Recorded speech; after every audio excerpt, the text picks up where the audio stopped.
Class 10th का maths का chapter number 10 जिसका नाम है सर्कल्स, इस चैप्टर के एग्जाम्पल नंबर 1 को डिस्कस करते हैं। नेक्स्ट क्वेश्चन पे आते हैं। चैप्टर 10 का एग्जाम्पल नंबर 1 सॉल्व करते हैं। Prove that in to concentric circles, concentric circles वो होते हैं जिनका सेंटर सेम होता है। जैसे इस फिगर में ये हमारे पास दो सर्कल है ना, ये दोनों कॉन्सेंट्रिक है तो इन दोनों का सेंटर सेम होगा। The chord of the larger circle which touches the smaller circle. Figure में आप देखो ए से लेकर बी तक ये वाली जो लाइन है ना, वो बाहर वाले सर्कल के लिए तो कॉर्ड है, लेकिन अंदर वाले सर्कल के लिए वो टेंजेंट है। अंदर वाले सर्कल को तो ये वाली लाइन सिर्फ एक ही पॉइंट पे टच कर रही है ना, तो अंदर वाले सर्कल के लिए ये टेंजेंट है।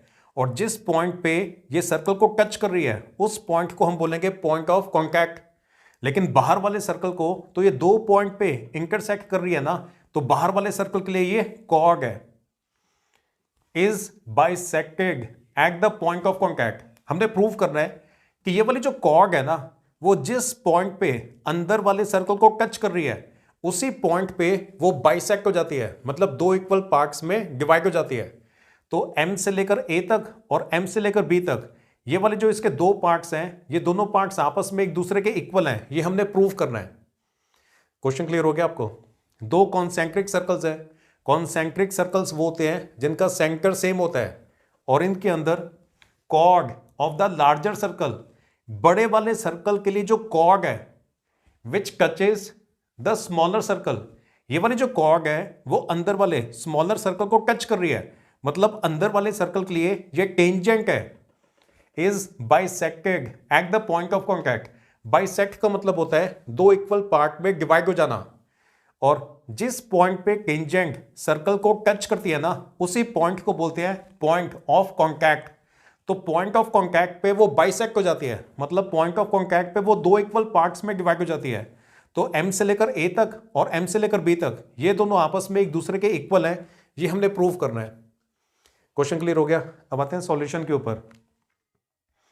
पहले तो आप फिगर बनाओगे, फिर गिवन में आप लिखोगे टू कॉन्सेंट्रिक सर्कल्स। ये जो मैं दो सर्कल्स दे रखे हैं ना, दोनों कॉन्सेंट्रिक है, मतलब दोनों का सेंटर सेम है।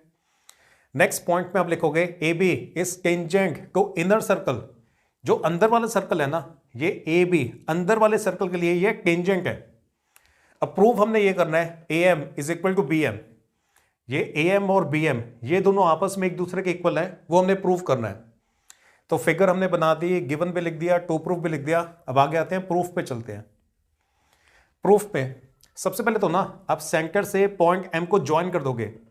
सेंटर से जैसे ही आप इस पॉइंट को ज्वाइन करोगे तो यहां पे जो एंगल बनेगा ना वो 90 का होगा। उसका रीजन ये है because radius and tangent are perpendicular to each other. अभी जो छोटे वाला सर्कल है ना उसकी बात कर रहे हैं।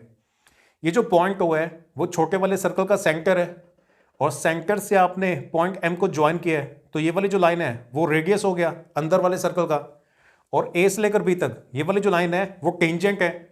और रेडियस और टेंजेंट हमेशा एक दूसरे के परपेंडिकुलर होते हैं, तो ये जो एंगल M है वो 90 का होगा। तभी हमने लिखा है angle M is equal to 90, और इसका रीजन है radius and tangent are perpendicular to each other. Perpendicular को शॉर्ट फॉर्म में आप ऐसे रिप्रेजेंट कर सकते हो। अगर ये वाला एंगल 90 है तो फिर हम बोल सकते हैं कि AM is equal to BM। AM is equal to BM directly आप बोल सकते हो, वो इसलिए क्योंकि perpendicular from the centre to the chord bisects the chord. अब बड़े वाले सर्कल की बात हो रही है, पहले छोटे वाले सर्कल के हिसाब से लिखा था, अब बड़े वाले सर्कल के हिसाब से लिख रहे हैं। जो पॉइंट O है वो बड़े वाले सर्कल का भी सेंटर है ना, और AB ये वाली जो लाइन है वो बड़े वाले सर्कल के लिए कॉर्ड है ना। तो सेंटर से अगर आप कॉर्ड के ऊपर एक परपेंडिकुलर ड्रॉप करो तो वो वाली जो लाइन होती है वो कॉर्ड को दो इक्वल पार्ट्स में डिवाइड कर देती है, मतलब बाइसेक्ट कर देती है।